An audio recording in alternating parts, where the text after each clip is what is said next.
स्टेंस chapter number 0। Story की शुरुआत होती है जहाँ पे हमारा मेन प्रोटोगनिस्ट काफ़ी ज़्यादा जख्मी है और एक मैदान में खड़ा है और काफ़ी लंबी डीप ब्रेथ ले रहा है। उसके बाद वो एक लड़की के बारे में सोचता है और उसे एक आवाज़ आती है जहाँ पे एक लड़की बोलती है, हे ली जेन, मैंने तुमसे कहा है ना, जब तुम दूसरों के साथ रहो तो अपने ख्यालों में खोए मत रहो। उसके बाद ली जेन बोलता है, आई एम सॉरी, मुझे माफ़ करना। उसके बाद हम देखते हैं कि हमारा जो मेन प्रोटोगनिस्ट है एक मैदान में खड़ा हुआ है और चारों तरफ से काफ़ी सारे सोल्जर, टैंक और एयर जेट जो है उसे घेरे हुए हैं। ऐसा लग रहा है उसे मारने की तैयारी कर रहे हैं। उसके बाद हमें देखने को मिलता है सोल्जर काफ़ी ज़्यादा डरे हुए हैं और उसके बाद हमें सीन दिखाई देता है जहाँ पे ली जेन ने काफ़ी सारे सोल्जर्स को मार दिया है और सारे सोल्जर उसे घेरे हुए हैं। उसके बाद सोल्जर का जो कमांड है उसे फायर करने के लिए बोलता है, जिसके बाद टैंक जो है उसे फायर करता है और ली जेन की ओर जाता है। तभी उसके बाद हमें देखने को मिलता है कि ली जेन अपनी पावर्स का यूज़ करता है और एक काफ़ी पावरफुल किक अर्थ की सरफेस पे मारता है, जिसकी वजह से अर्थ का सरफेस पूरी तरह से डिस्ट्रॉय हो जाता है और एक काफ़ी पावरफुल अर्थक्वेक देखने को मिलता है जहाँ पे बड़ी बड़ी चट्टानें जो है हवा में चली जाती है। उसके बाद जितने भी सोल्जर्स रहते हैं सब हवा में होते हैं और सारे टैंक्स डिस्ट्रॉय हो जाते हैं और टैंक्स का फायर भी एक आगे चट्टान से टकरा जाता है। उसके बाद स्टोरी जो है पास्ट में चली जाती है जहाँ पे हमारा मेन प्रोटोगनिस्ट ली जेन बोलता है, अपने बारे में बताने का सबसे अच्छा तरीका क्या है। हमारा मेन प्रोटोगनिस्ट काफ़ी ज़्यादा पीछे पास्ट में चला जाता है और अपनी लाइफ उसने किस तरह से जी है वो सारी चीज़ें वो बताने लगता है। वो बोलता है, एक दिन मैं पास की झील में तैर रही एक मछली हूँ और एक दिन मैं खुले आसमान में उड़ती चिड़िया हूँ और दूसरे दिन मैं एक ग्रुप के साथ चलने वाली एक छोटी सी चींटी हूँ और कभी कभी मैं एक महान डायनासोर हूँ। एक ज्वालामुखी विस्फोट की गर्मी से जब तक कि फूल खिलने न लगे, बस ऐसे ही मैं हजारों बार जिया और मरा हूँ, डिफरेंट बींग्स की तरह। मेरे पिछले सभी जीवन को याद करते हुए दोबारा उन्होंने फिर से मुझे पकड़ लिया। मिलियंस ऑफ ईयर्स की मेमोरीज का मूल्य और केवल वही प्राणी जिनके प्रति मैं शत्रुता महसूस करता हूँ और वो है ह्यूमंस। हर बार जब मैं अपने जीवन के अंत तक पहुँचता हूँ तो एक मजबूत व्यक्ति द्वारा मारा जाता या कंज्यूम किया जाता हूँ। ये नेचर का काम करने का तरीका है और मैं इसे मानता हूँ। हालांकि ये जीव दूसरों की जान इंजॉयमेंट के लिए लेते हैं, वे जिन तरीकों का उपयोग करते हैं वे अनगिनत है और लगातार सुधार कर रहे हैं जो उन्हें काउंटर मेजर्स और इररिलेवेंट बना देता है। मेरे हजारों जीवन में मैं उनके द्वारा मारा गया था। हालांकि मृत्यु मेरे लिए कुछ भी नहीं थी, फिर भी मुझे उनके प्रति घृणा महसूस हुई। मृत्यु दृष्टिकोण, जीवन के लायक लाखों साल। हर बार जब मैं मृत्यु के द्वार के पास पहुंचता हूं, मेरे पास ये सवाल होते हैं, इस समय मैं किस तरह का पुनर्जन्म लूंगा, मुझ में रीबॉर्न होने की क्षमता क्यों है और ये सब कब खत्म होगा। प्लीज़, मैं दोबारा जन्म नहीं लेना चाहता और बस ऐसे ही मेरा नया जीवन नए सिरे से शुरू होता है।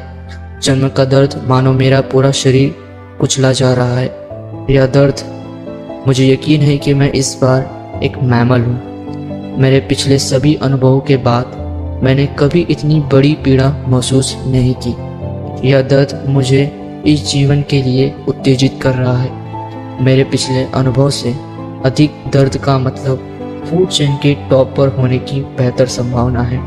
मुझे आश्चर्य है कि कितना समय बीत चुका है। मुझे ढकने वाली परत से बाहर निकलने के बाद मैंने ठंडी हवा महसूस की, गर्म स्पर्श के साथ जो मेरे आसपास की ठंड का विरोध करता है।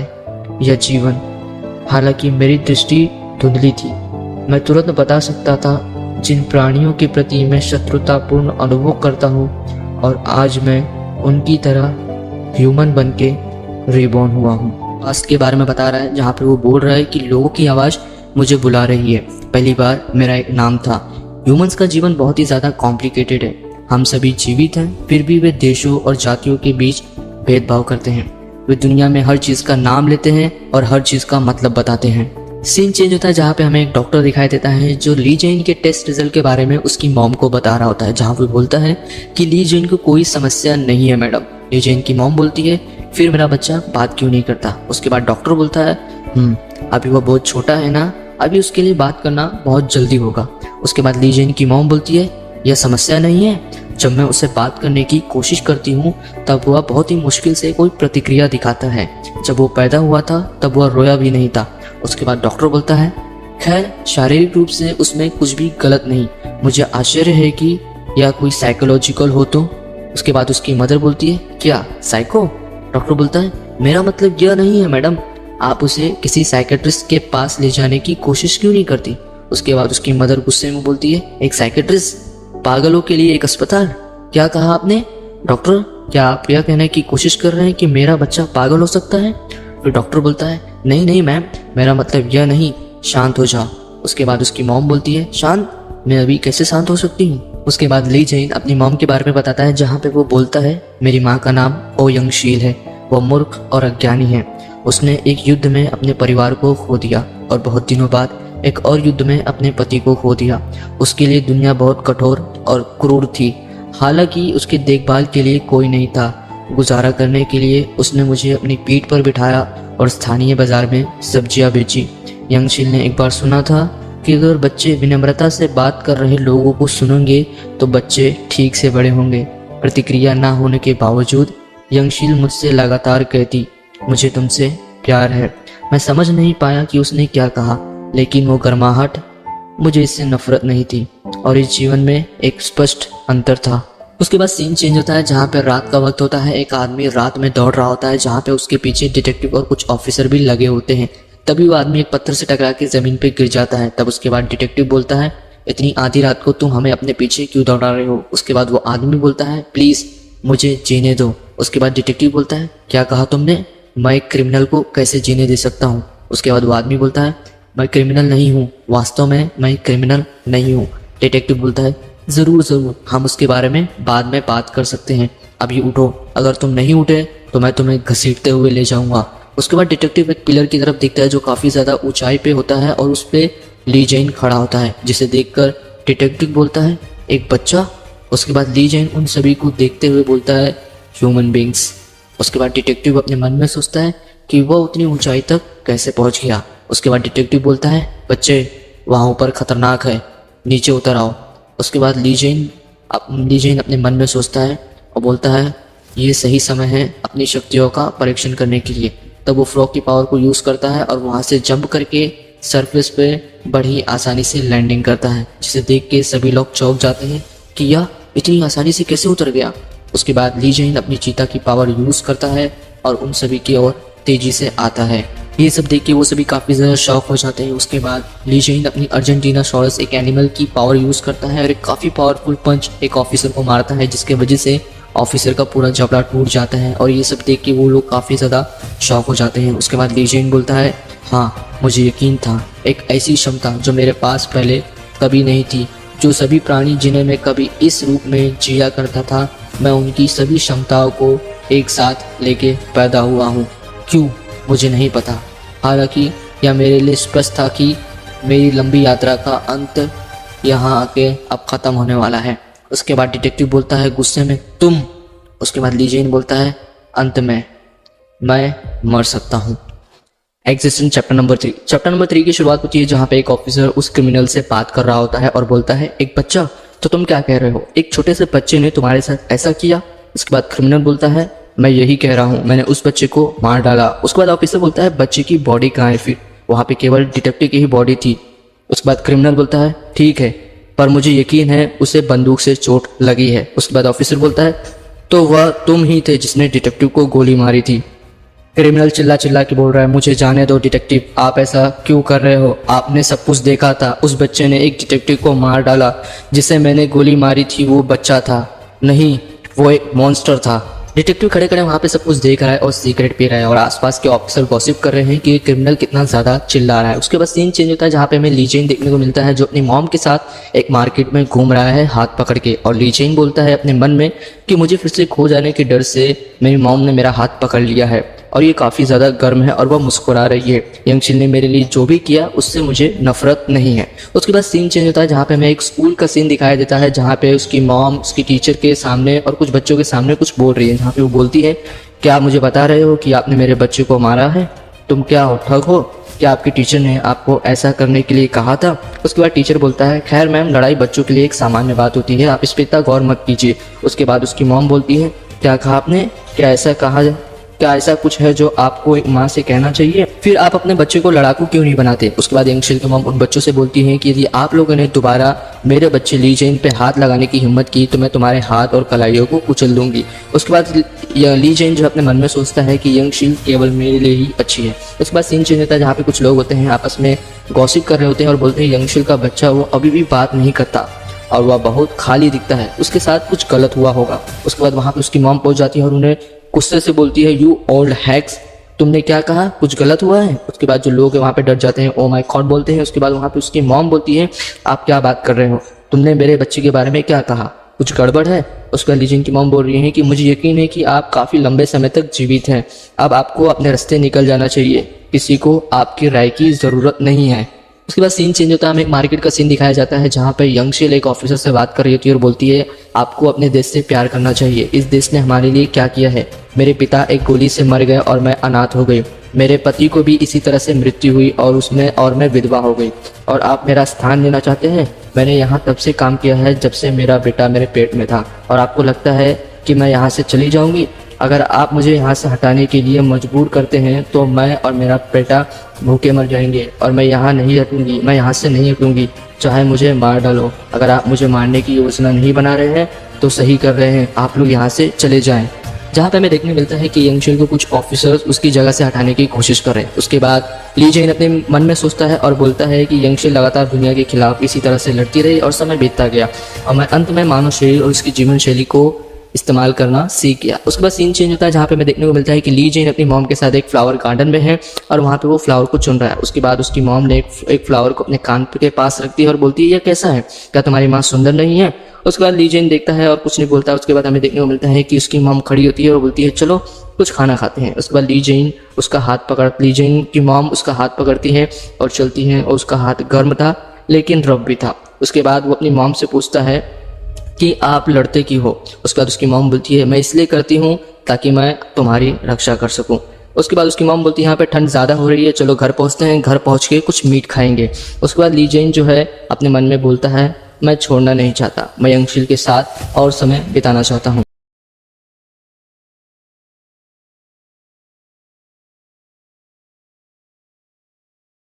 ली जेन अभी भी इस ह्यूमन वर्ल्ड के बारे में बता रहा है कि ये वर्ल्ड किस तरह से है, सर्वाइवल ऑफ द फिटेस्ट। वो बोल रहा है कि कमज़ोर मजबूत के लिए भोजन बन जाते हैं। यहाँ एक ऐसा कानून है जो इस दुनिया में हर एक प्राणी पर लागू होता है।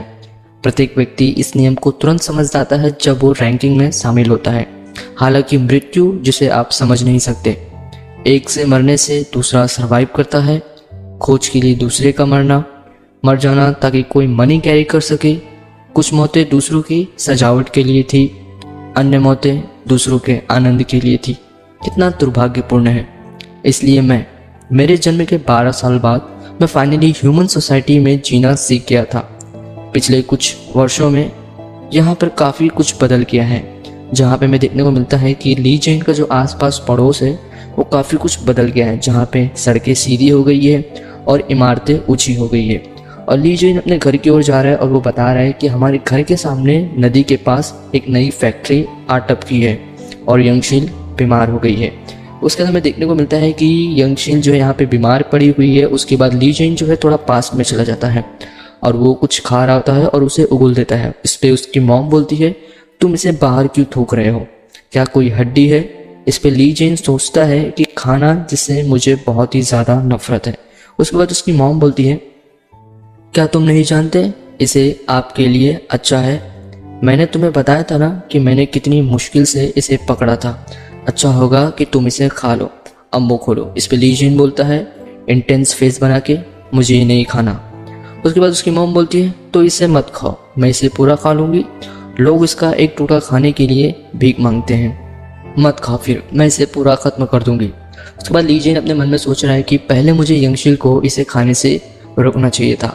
उसके बाद वापस से ली जेन अपने टाइम में आ जाता है जहाँ पे हमें देखने को मिलता है कि उसकी मॉम बीमार पड़ी हुई है और उसकी मॉम उसे पूछ रही है क्या तुम स्कूल जा रहे हो? ठीक है, मज़े करना। उसके बाद हमें देखने को मिलता है कि ली जेन स्कूल नहीं बल्कि एक मार्केट में गया है और एप्पल बेच रहा है, और वो एक एप्पल को हाथ में लिए सोच रहा है कि वे सब कुछ नष्ट कर देते हैं अपने आराम के लिए, और उनका आराम दूसरों के दर्द का कारण बनता है। लेकिन सिर्फ यंगशिल को दर्द में क्यों होना पड़ता है? उसके बाद देखने को मिलता है कि एक बंदा आया है और ली जेन से उसे एप्पल के बारे में पूछ रहा है। ये अच्छा लग रहा है, कितने का है? इस पे ली जेन बोलता है 10 वॉन्स का, और वो बंदा बोलता है काफ़ी ज़्यादा महंगा है। उसके बाद ली जेन बोलता है, उस बंदे को देख के अपने मन में सोचता है हर कोई यूनिक है। मानव समाज असीमित सीमाओं को नियंत्रित करने के लिए, कर्म में शांति बनाए रखने के लिए कानून का इस्तेमाल करता है। मैंने उस कानून को तोड़ा था जो किसी को भी नहीं तोड़ना चाहिए। उसके बाद हमें देखने को मिलता है कि वो बंदा और कोई नहीं बल्कि वो डिटेक्टिव ही होता है, और वो ली जेन से बोलता है इट्स गुड मर्डरर, मैं जल्दी आने का प्लान बनाया था, लेकिन मैं तुम पर नजर रखना चाहता था। मैं देखना चाहता था कि एक मॉन्स्टर कैसे बड़ा होता है। उसके बाद डिटेक्टिव बोलता है कि क्या मैं तुमसे एक बात पूछ सकता हूँ, तुम ह्यूमन होने का नाटक क्यों कर रहे हो? इसे सुनने के बाद ली जेन इसका कोई जवाब नहीं देता, जिसके बाद डिटेक्टिव बोलता है तुम अब भी बात नहीं करते। डिटेक्टिव के साथ काफ़ी सारे ऑफिसर्स होते हैं। उसके बाद वो अपने ऑफिसर्स को बोलता है कि इसे पकड़ लो। उसके बाद उसे पकड़ लेते हैं, उसे हथकड़ी पहना देते हैं, और उसके बाद डिटेक्टिव पूछता है क्या तुम्हें इस तरह से ले जाना ठीक है? जासूसी के लिए तुम पे जांच की जा रही है। अगर तुम स्पाई हो तो तुम्हारी माँ भी स्पाई होगी। मैंने पहले ही कुछ लोगों को उसे लेने के लिए भेज दिया है। उसके बाद डिटेक्टिव बोलता है कि लगता है उसकी तबीयत ठीक नहीं है। मुझे आश्चर्य है कि क्या वो इन्वेस्टिगेशन को संभाल पाएगी, क्योंकि जासूसी के लिए इन्वेस्टिगेशन काफ़ी ज़्यादा रफ होती है। ये सुनने के बाद ली जेन के अंदर पावर जाग जाती है और वो थोड़ा सा चिल हो जाता है। उसके बाद हमें देखने को मिलता है कि वहाँ पे डिटेक्टिव बोल रहा है कि हे तुम दोनों को, अपने ऑफिसर्स को बोलता है कि तुम उससे दूर रहो, अगर तुम उसके ज़्यादा नज़दीक जाओगे तो तुम मारे जाओगे। उसके बाद वो डिटेक्टिव लोग, जो डिटेक्टिव के साथ जो ऑफिसर्स रहते हैं, वो समझ नहीं पाते आखिर ये क्या बोल रहा है। उसके बाद हमें देखने को मिलता है कि ली जेन अपने पावर्स को यूज़ करता है और काफ़ी पावरफुल किक ज़मीन पे मारता है, जिसकी वजह से आसपास का जो ज़मीन है काफ़ी ज़्यादा डैमेज हो जाता है। और ये सब देख के सभी लोग काफ़ी ज़्यादा शॉक हो जाते हैं। और वहीं पर हमें दूसरी तरफ देखने को मिलता है कि डिटेक्टिव स्माइल कर रहा है, क्योंकि उसे पता था ली जेन की पावर्स के बारे में। वहाँ पे हमें देखने को मिलता है कि ली जेन वहाँ पे काफ़ी ज़्यादा स्पीड से वहाँ से निकलता है, और ये सब देख के वहाँ के जितने भी ऑफिसर्स हैं सब लोग घबरा जाते हैं, बोलते हैं ये सब उसने कैसे किया और ये सब कैसे हो गया। और फिर उसके बाद हमें देखने को मिलता है कि डिटेक्टिव बोलता है क्या तुम लोग अभी भी समझ नहीं पाए, वो कोई आम नहीं बल्कि वो एक मॉन्स्टर है। उसके बाद हमें देखने को मिलता है कि डिटेक्टिव उसे देख रहा है कि वो भागते हुए जा रहा है काफ़ी तेजी से। उसके बाद हमें देखने को मिलता है कि ली जेन काफ़ी ज़्यादा स्पीड से अपने घर की ओर जा रहा है और अपने मन में सोच रहा है कि वो ह्यूमन जिसने मुझे मॉन्स्टर कहा उसने मुझे अंडर एस्टिमेट किया, मैं कुछ भी बन सकता हूँ, और इसलिए उस दिन मैं बन गया एक डिज़ास्टर। इसके बाद हमें जो चैप्टर नंबर 4 है वो ख़त्म हो जाता है। चैप्टर नंबर 5 की शुरुआत होती है, जहाँ पे हमें देखने को मिलता है कि ली जेन काफ़ी ज़्यादा बड़ा हो चुका है और टाइम लाइन डिफरेंट है, और वो एक क्राउड में चल रहा है और कुछ बातें सोच रहा है, जहाँ पे वो बोलता है ह्यूमन को उनके मामूली संविधान के बावजूद दुनिया का केंद्र क्यों माना जाता है। इसका कारण है लैंग्वेज। उनके परिष्कृत कम्युनिकेशन ने मनुष्य को समूह बनाने और किसी अन्य प्रजाति की तुलना में तेजी से सभ्यता विकसित करने की अनुमति दी। मैं भी उनकी लैंग्वेज समझता था। उसके बाद हमें देखने को मिलता है कि ली जेन अपनी मॉम के बारे में सोच रहा है। उसके बाद वो बोलता है मैं कभी भूल नहीं सकता, क्या ये एक ब्लेसिंग था या एक कर्स था। उसके बाद सीन चेंज होता है, हम वापस से अपने टाइमलाइन में जाते हैं, जहाँ पे हमें देखने को मिलता है कि ली जेन काफ़ी ज़्यादा तेज़ी से नदी में से भाग रहा है और ऊंची ऊंची छलांग मांग रहा है, क्योंकि उसे अपने घर पे पहुंचना था। उसके बाद हमें एक डिफरेंट सीन दिखाया जाता है, जहाँ पे हमें देखने को मिलता है कि कुछ ऑफिसर्स हैं आपस में बात कर रहे हैं, जिसमें से एक ऑफिसर पूछता है तुम ठीक हो ना?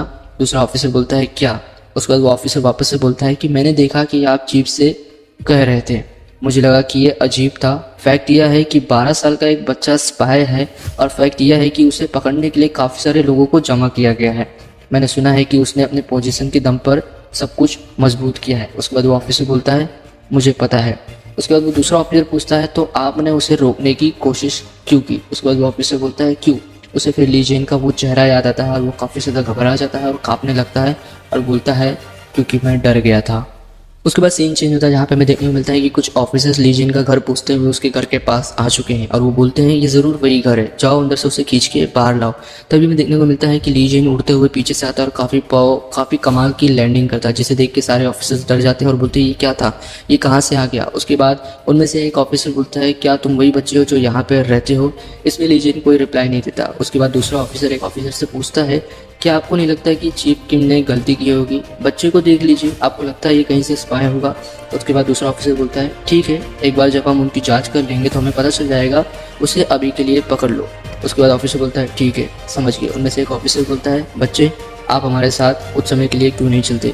उसके बाद हमें देखने को मिलता है उसकी मॉम उठ जाती है और वो बाहर की ओर देखती है, जिसे देखने के बाद वो देखती हैं कि उसके बच्चे को काफ़ी सारे ऑफिसर्स घेरे हुए, और ये देख के वो घबरा जाती है। वो बोलती है क्या हो रहा है यहाँ पे? उसमें से एक ऑफिसर बोलता है वो ज़रूर उसकी माँ है, वो बीमार दिख रही है।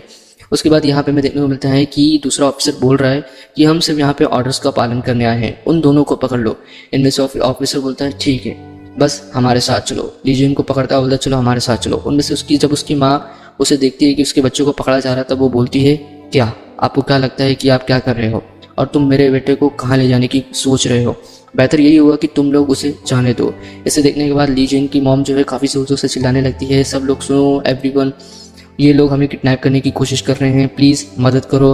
उसके बाद ऑफिसर बोलता है मैडम आप क्यों नहीं। उसके बाद तुरंत उसकी मॉम बोलती है मुझे जाने दो, तुम कमबख्त बीच। सब लोग सुनो और काफ़ी ज़ोर से उसकी मॉम चिल्लाने लगती है हेल्प हेल्प एवरीवन।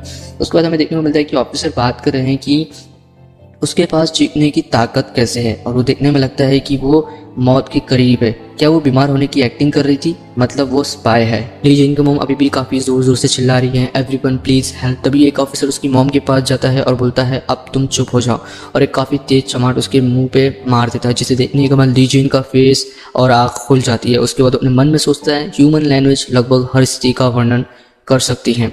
उसके बाद ली जिन अपनी मॉम को मार खाते देख वो बोलता है, अपने मन में सोचता है मुझे ठंड लग रही है, मैं अपने अंदर गुस्से को बुदबुदाते हुए महसूस कर सकता हूँ, और ऐसे ही मैंने अपने गुस्से को बाहर आने दिया, मेरी सैनिटी। उसके बाद ली जिन जो अपनी पावर्स का यूज़ करता है, जितने भी ऑफिसर्स होते हैं उन सभी ऑफिसर्स को जान से मार देता है, जिसे देखने के बाद उसकी मॉम शॉक हो जाती है और रोने लगती है। उसके बाद वो अपनी मॉम की तरफ देखता है और बोलता है आई डिड इट अगेन। उसके बाद हमें देखने को मिलता है कि वहाँ पे ऑफिसर्स और डिटेक्टिव जो है और काफ़ी सारे ऑफिसर्स को लेके पहुँचता है, और डिटेक्टिव काफ़ी ज़ोर ज़ोर से हंस रहा है और वो बोलता है बिंगो, मैंने तुमसे कहा था ना, मैंने तुमसे कहा था कि ये कोई आम बच्चा नहीं बल्कि एक मॉन्स्टर है, एक मॉन्स्टर।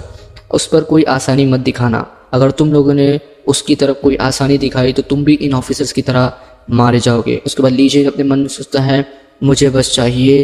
उसके बाद हमें देखने को मिलता है कि उसकी मॉम जो है डिफेंड करने लगती है और वो बोलती है मैंने उन्हें मार डाला, मुझे ले चलो, मैंने यह किया है, मैंने उन्हें मार डाला, मेरे बच्चे ने कुछ नहीं किया, यह सब मेरी गलती है। उसके बाद ली जिन जो है अपने मन में सोचता है और बोलता है यंग शील जिसके पास खाने की ताकत नहीं थी वो पागलों की तरह इधर उधर दौड़ रही थी, क्यों? उसके बाद उसे अपनी पुरानी बातें याद आने लगी, जहाँ पे वो उसने एक बार अपनी मॉम से पूछा था कि तुम लड़ती क्यों हो। उसके जवाब में उसकी मॉम ने बोला था ताकि मैं तुम्हारी रक्षा कर सकूं, इसलिए मैं लड़ाई करती हूँ। और ये सोचने के बाद ली जिन जो है वहाँ पे काफ़ी ज़्यादा रोने लगता है।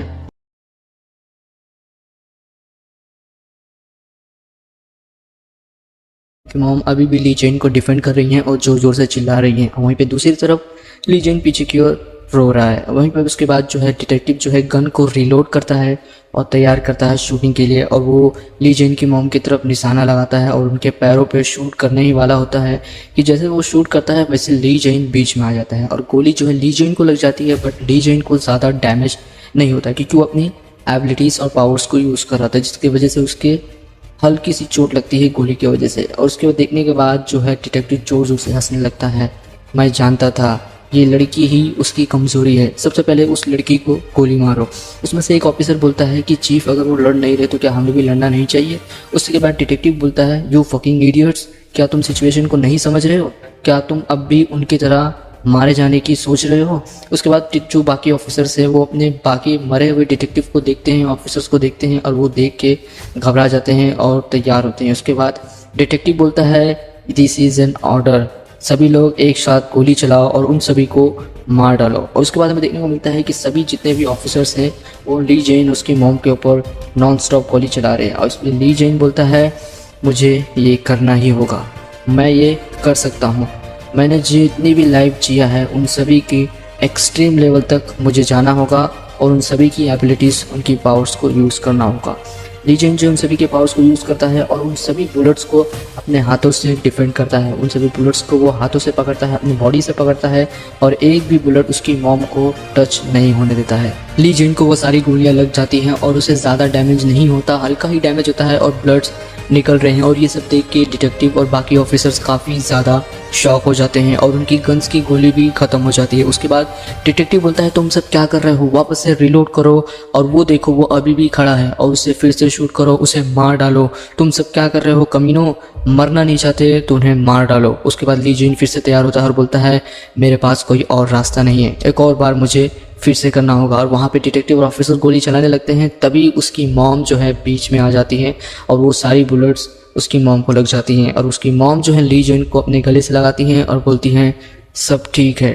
वो सारी बुलेट्स ली जिन की मॉम को लग जाती हैं, जिसके वजह से वो ज़मीन पे गिर जाती हैं और ये देख के ली जिन काफ़ी ज़्यादा शॉक हो जाता है और रोने लगता है। ली जिन की मॉम का हाथ उसके गालों पे लगता है, जिसके वजह से उसे अपनी पुरानी मेमोरीज याद आने लगती हैं और ली जिन ये देख के और भी ज़्यादा रोने लगता है और वहीं पे उसकी मॉम की जो है डेथ हो जाती है। उसके बाद हमें देखने को मिलता है कि एक डिफरेंट रियल्म हमें दिखाया जाता है, जहाँ पे हम बोल सकते हैं कि ड्रीम दिखाया जाता है, जहाँ पे उसकी मॉम खड़ी हैं और वो बोलती हैं ये क्या है, क्या मैं हेवन में हूँ। उसके बाद वो अपने बच्चे को देखती है जहाँ पे ली जेन रो रहा है और वो अपने बच्चे के पास आती हैं और बोलती है जब तुम पैदा हुए थे तब तुम रोए भी नहीं थे, अब तुम इतना क्यों रो रहे हो। इस पर ली जेन बोलता है सॉरी, आई एम सॉरी, मुझे नहीं पता था क्या करना है और मेरे पास ये पावर किस रीज़न से है, ये सब मेरी वजह से मॉम, अगर मुझे पता होता ऐसा होगा। इसके बाद उसकी मॉम बोलती है इट्स ऑल राइट, फैक्ट यह है कि तुम मेरे बेटे के रूप में पैदा हुए, ये सबसे बड़ी चीज़ है जो मेरे साथ हुई, थैंक यू। इस पर ली जिन बोलता है हाँ हम जल्दी मिलेंगे। उसके बाद उसकी मॉम बोलती है ली जिन सुनो, मुझ पर एक फेवर करोगे, कोई फ़र्क नहीं पड़ता कि तुम्हारे साथ क्या होता है, कोई फ़र्क नहीं पड़ता कि तुम्हें क्या चाहिए, प्लीज़ लीव ऑन। हमें देखने को मिलता है कि ली जिन की मॉम की बॉडी वहाँ पे पड़ी हुई है। ली जिन खड़ा होता है फुल पावर के साथ और उसे फिर अपनी मॉम की कही हुई वो बातें याद आने लगती है जो अभी उसकी मॉम ने कहा था कि कोई फ़र्क नहीं पड़ता कि तुम्हारे साथ क्या होता है, कोई फ़र्क नहीं पड़ता कि तुम्हें क्या चाहिए, प्लीज़ लीव ऑन। ये इतना सोचने के बाद ये चैप्टर यहाँ पे ख़त्म हो जाता है।